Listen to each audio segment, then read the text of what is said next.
আসসালামু আলাইকুম রহমতুল্লাহি ওবরকাতুহু। সম্মানিত দর্শক, আমার আজকের এই ভিডিওটি মূলত সেনাপ্রধান জনাব ওয়াকারুজ্জামান, জেনারেল ওয়াকারুজ্জামানকে উদ্দেশ্য করে। গত সেই জুলাই আগস্ট বিপ্লবের পর থেকে আজ অবধি জনাব ওয়াকারুজ্জামান যা কিছু করেছেন, যা কিছু বলেছেন, আমি কায়মনো বাক্যে তা বিশ্বাস করেছি এবং তার প্রতি আমার অগাধ আস্থা এবং বিশ্বাস এটা এখনো অটুট রয়েছে। অনেক মানুষ তাকে নিয়ে নানা রকম বিরূপ মন্তব্য করেছেন, যারা কন্টেন্ট ক্রিয়েট করেন। অনেকে থেকে বেইজ্জতি করে কথা বলার চেষ্টা করেছেন, কিন্তু রাষ্ট্র ক্ষমতার একটা শীর্ষ পর্যায় থেকে একজন সেনাপ্রধান বা একজন পুলিশ প্রধান কিংবা একজন মন্ত্রী, একজন এমপি, একজন প্রধানমন্ত্রী তিনি আসলে কতটুকু করতে পারেন, এই বিষয়গুলো সম্পর্কে যেহেতু আমার একটু হলেও বাস্তব অভিজ্ঞতা রয়েছে, সেই কারণে আমি অনেকের উপর খুব আশাবাদ ব্যক্ত করি না। এক, দুই নম্বর হলো যে কাউকে সম্মান জানানোর ক্ষেত্রে বা কাউকে নিয়ে কটূক্তি করার ক্ষেত্রে আমি সতর্কতা অবলম্বন করি, যেন আমার কোনো কথা দ্বারা, কর্ম দ্বারা কোনো মানুষের পথে বাধা এবং বিঘ্ন তৈরি না হয়। তো সেই ক্ষেত্রে জেনারেল ওয়াকারুজ্জামান যেন আমার দ্বারা কোনো অবস্থাতেই তিনি আহত না হন, আমি সবসময় চেষ্টা করেছি সেইভাবে আমার যে সংযম এটা প্রদর্শন করার জন্য।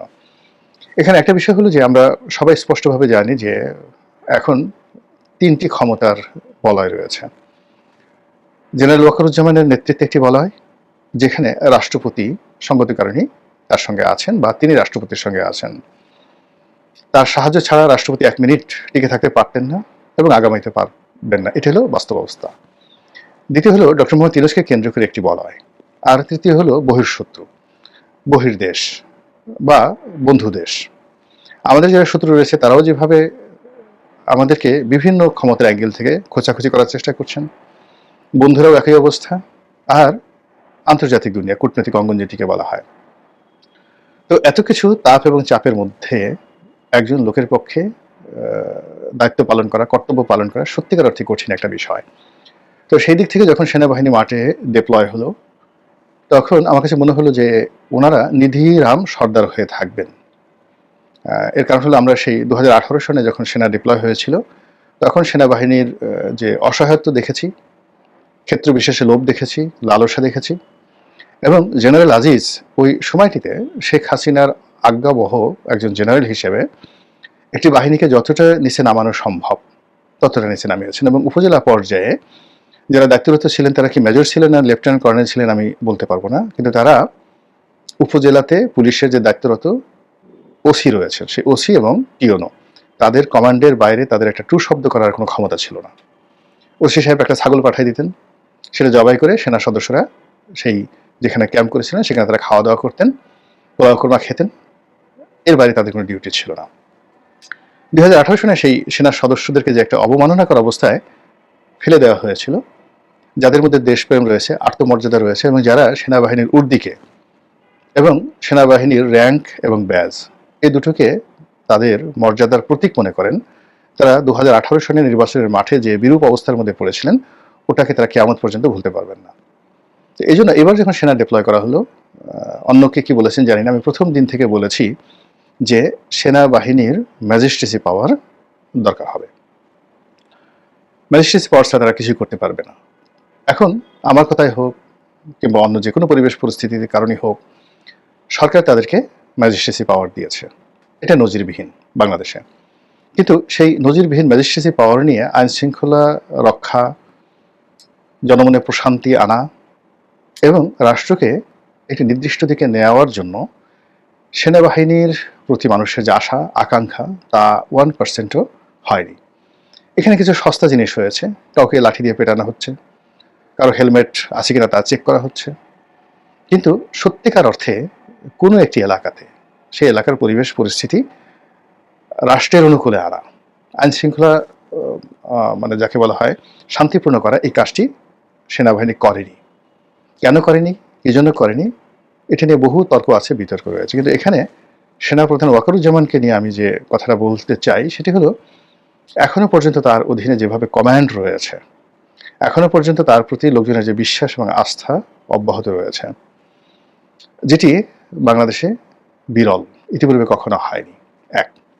২ নম্বর হলো যে তিনি যদি এই পুরো পরিস্থিতিকে নিয়ন্ত্রণ করতে না পারেন, ইতিহাস তাকে ক্ষমা করবে না এবং তার জীবনে এতটা বিপর্যয় নেমে আসবে যে বিপর্যয় কোনো সেনাপ্রধান, কোনো মন্ত্রী, কোনো এমপি কারোর জীবনে কখনো ঘটেনি বাংলাদেশে। পরিস্থিতি সেদিকে এগুচ্ছে।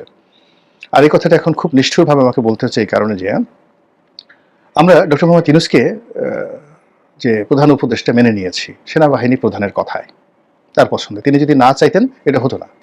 এর কারণ হলো শেখ হাসিনা পালিয়ে যাওয়ার পরে পুরো মানুষের, দেশের যে কনসেন্ট্রেশন, সেই কনসেন্ট্রেশন ছিল ক্যান্টনমেন্টের দিকে, সেনাবাহিনীর দিকে। সেনাপ্রধান ওয়াকারুজ্জামান যদি ওই দিন চিফ মার্শাল অ্যাডমিনিস্ট্রেটর হতে চাইতেন, সেদিন যদি প্রেসিডেন্ট হতে চাইতেন, সারা বাংলাদেশ কায়মনো বাক্যে তাকে মেনে নিত। এমনকি বিএনপি ২-৩ বছরের মধ্যে কোনো টু শব্দ করতো না। আমি বিএনপির একেবারে শীর্ষ পর্যায়ের সাথে কথাবার্তা যখন বলেছি, সবসময় আমরা চেয়েছি যে একটা ইন্টারভেন হোক, শেখ হাসিনার পতন হোক, সেনাবাহিনী ক্ষমতায় আসুক এবং ৫-৬ বছর তারা ক্ষমতায় থাকুক, একটা লেভেল প্লেয়িং ফিল্ড করার জন্য। কিন্তু সেনাপ্রধান নিজের দুর্বলতার জন্য হোক, অক্ষমতার জন্য হোক, স্নায়বিক দুর্বলতার জন্য হোক, ব্যক্তিত্বের জন্য হোক, ভয়ের জন্য হোক, নির্লিপ্ততার জন্য হোক, হোয়াট এভার মেবি, তিনি ক্ষমতা না নিয়ে তিনি ক্ষমতা দিয়েছেন ডক্টর মোহাম্মদ ইউনূসের হাতে। এবং তিনি যেভাবে রাজনীতিবিদদেরকে ডেকেছেন, অন্য কোনো মানুষ ডাকলে যেত না, রাজনীতিবিদরা তাকে বিশ্বাস করেছে। তিনি জনগণকে যে দৃঢ়তার সঙ্গে বলেছেন যে আমি দায়িত্ব নিলাম, সেই দায়িত্ব 1%ও তিনি পালন করেননি। উল্টো এই যে গত 10 মাস ধরে সেনাবাহিনী যে টহল টিম মাঠে রয়েছে, তার জন্য এই রাষ্ট্রের ভান্ডার থেকে শত শত নয় হাজার হাজার কোটি টাকা এই সেনাবাহিনীকে আমাদেরকে পরিশোধ করতে হচ্ছে, অতিরিক্ত তাদের বেতন ভাতার বাইরে, তাদের গাড়ির তেল, তাদের ক্যাম্প ফি, এবং যখন এই অবস্থা থাকে তখন তাদের যে অতিরিক্ত ভাতা দিতে হয়, সেই ভাতা বাবদ এ যাবৎ কত হাজার হাজার কোটি টাকা খরচ হয়েছে, বিনিময়ে আমাদের কি লাভ হয়েছে।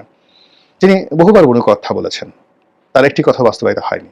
তিনি হুমকি দিয়েছেন, ওটা করেছেন, কিন্তু অল্প কয়েকটি কথা, কেবলমাত্র বিডিআর এর যে পিলখানা হত্যাকাণ্ড, সেই হত্যাকাণ্ডের তদন্তের ব্যাপারে তিনি যে ধমক দিয়েছেন, সেই ধমকে যে নো বাট নো ইফ, এটা শতভাগ হয়েছে। এর বাইরে তার ডিসেম্বর মাসের মধ্যে নির্বাচন হওয়া, আইন শৃঙ্খলা রক্ষা করার ব্যাপারে তার কমিটমেন্ট, অন্যান্য যে সকল কথাবার্তা, একটিও হয়নি। বরং গণভবনের সঙ্গে, মানে যমুনার সঙ্গে, অর্থাৎ প্রধান উপদেষ্টার কার্যালয়ের সঙ্গে বঙ্গভবনের যে দূরত্ব তৈরি হয়েছে এবং রাষ্ট্রপতির মতো একটা পদ যে অসম্মানজনক একটি অবস্থায় পড়েছে, এই দায়িত্ব সেনাপ্রধান এড়াতে পারবেন না। এর কারণ হলো এখনো পর্যন্ত মানুষ তার দিকে চেয়ে আছে। আজকের এই ভিডিওর সবচেয়ে মূল উদ্দেশ্য হলো যে তিনি সম্প্রতি মবের বিরুদ্ধে খুব স্ট্রং একটি অবস্থা নিয়েছেন।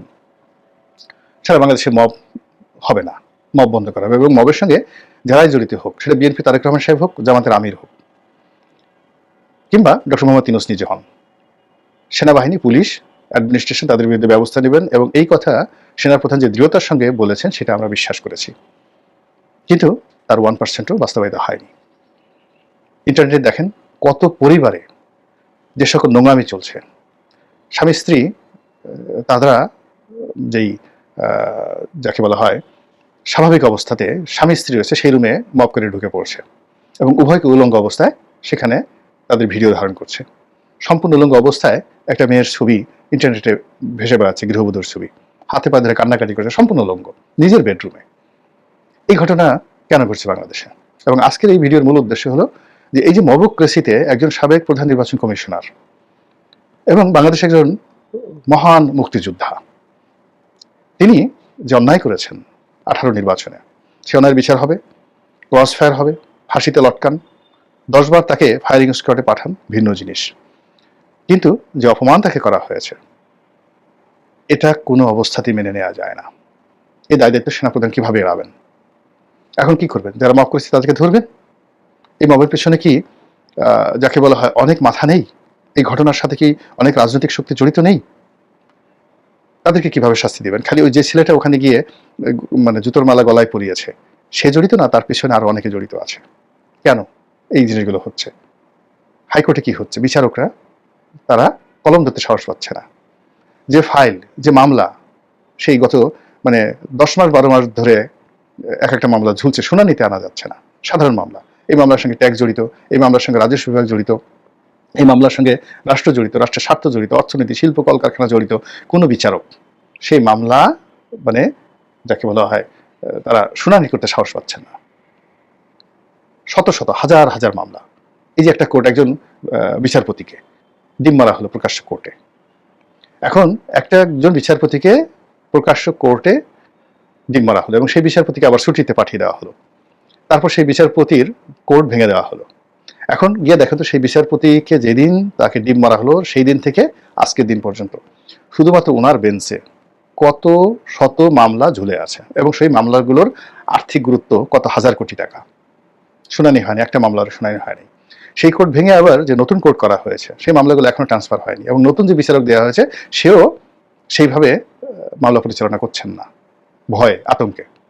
এবং আমি যেটা দেখেছি যে ওই যে বিচারক যাকে ডিম মারা হয়েছে সে শহীদ জিয়ার সম্পর্কে নাকি বিরূপ মন্তব্য করেছিল কোর্টের মধ্যে। তো তার কোর্টে, ফুল বেঞ্চ কোর্টে সে যে কোনো মন্তব্য করতে পারে, এটা বাইরে এটি নিয়ে বক্তব্য দেওয়ার মতো কিছু নেই।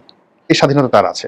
পার্লামেন্টের যে কোনো বক্তব্য, সেখানে শেখ হাসিনা নিয়ে, খালেদা জিয়াকে নিয়ে কত বাজে কথা হয়েছে, জিয়াউর রহমানকে নিয়ে কত বাজে কথা হয়েছে, পার্লামেন্টে ওইটা তার একটা স্বাধীনতা রয়েছে। তেমনি বিচারক তার রায়ে বা তার কোর্টে তার যে ফুল স্বাধীনতা দেওয়া আছে যে কোনো কথা বলার, সেটা আইনগতভাবে মোকাবেলা করতে হবে, সেটা ডিম মেরে নয়। এই কাজ যারা করেছে কিচ্ছু হয়নি।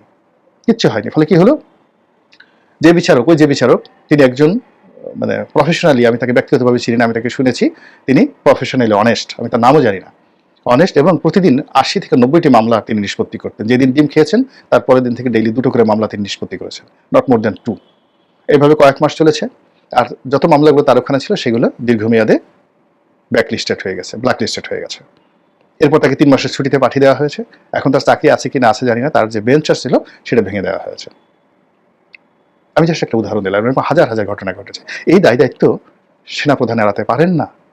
সর্বশেষ তিনি মবের বিরুদ্ধে যে কথা বলেছেন, সেই কথা বলার পরে এই যে সিসি নুরুল হুদা সাহেব, পুরো দক্ষিণ অঞ্চলে তার মতো, তাকে বলা হয় টাইগার হুদা, তার মতো ওইরকম সাহসী বীর মুক্তিযোদ্ধা একজনও নাই দক্ষিণ অঞ্চলে। শাহজাহান ওমর, নুরুল হুদা, ওনারা এই সমপর্যায়ের যোদ্ধা ছিলেন। একজন সিভিল সার্ভিসের কর্মকর্তা হয়ে তিনি পুরো পটুয়াখালী ডিস্ট্রিক্টের কমান্ডার ছিলেন। তার দ্বারা আমি সবচেয়ে বেশি ক্ষতিগ্রস্ত হয়েছি, তার দ্বারা, তার ভাগ্নে দেওয়া। তারপর আমি বলছি এই কাজটি করা একেবারে অনুচিত এবং এই কাজটি হয়েছে, এই কাজের জন্য ডক্টর মোহাম্মদ ইউনূসকে জবাবদিহি করতে হবে আগামীতে। এই কাজের জন্য সেনাপ্রধানকে জবাবদিহি করতে হবে আগামীতে। এবং এখন এই সিসির এই ঘটনার পর কোনো অবস্থাতেই আপনি শত সেনাপ্রধান তো দূরের কথা, আমেরিকার প্রেসিডেন্ট এসেও এই বর্তমান যিনি প্রধান নির্বাচন কমিশনার রয়েছেন তাকে মুভ করাতে পারবেন না। ফলে নির্বাচনের 12টা বেজে গেল। এই একটা কাজে পুরো নির্বাচন কমিশনের মধ্যে যে আতঙ্ক ছড়িয়ে পড়লো, এর ফলে কিসের ফেব্রুয়ারিতে নির্বাচন, যত সব বোকাস কথাবার্তা। এই জিনিসগুলো আমাদের যে সম্মানিত সেনাপ্রধান, তাকে বুঝতে হবে যে তিনি কি করে চলেছেন, তার প্রতি জনগণের বিশ্বাস কি, আস্থা কি। আজকে আমার মতো মানুষকে কেন এই কথা বলতে হলো। আল্লাহ আমাদের সবাইকে হেদায়েত দান করুন এবং হেফাজত করুন। আসসালামু আলাইকুম ওয়া রাহমাতুল্লাহি ওয়া বারাকাতুহু।